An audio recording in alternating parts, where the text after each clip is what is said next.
Carol Burnett says, comedy is tragedy plus time. I believe this so thoroughly because we laugh when people fall down. We kind of protect ourselves from tragedy.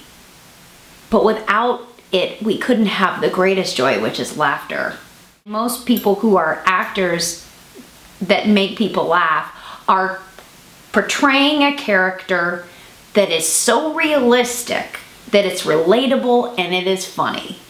So I think my job is, in terms of making people laugh, is to create characters that people can relate. Oh, I know that person, or I know that, or I can totally relate. If it's not grounded in truth, it's not funny. People think that being funny is like over the top, and it's really not.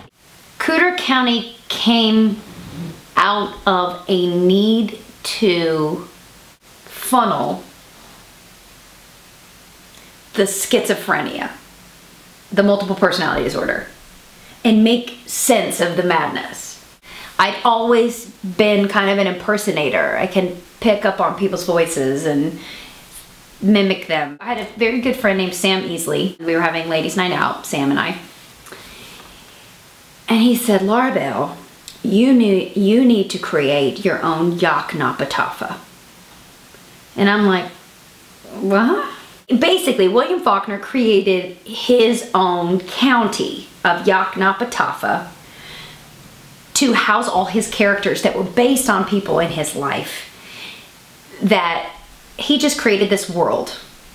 And so my friend suggested that I create this world. So in this one night in December of 2009, we sat down in Nashville at Giovanni's. I was writing on cocktail napkins all the characters. First was Show Can't Tell. And I was like, where am I gonna come up? I have to come up with a name for her. I've gotta come up with a name for Show Can't Tell.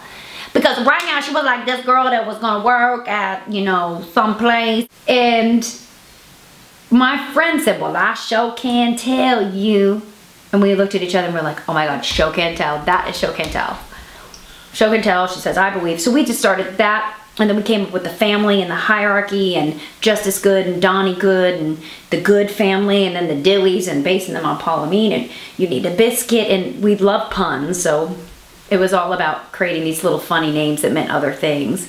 And that was the beginning. And that was the reason why I created it. And then it evolved from there because I didn't even know what You Need a sounded like or looked like. All I knew was You Need a Biscuit. There is like a chemistry between the people that I do Cooter County with, and they're passionate about it, and they've taken these names of characters and they put life behind them. And I could never have done it without them. Even though it was a world I created in my head, they brought it to life.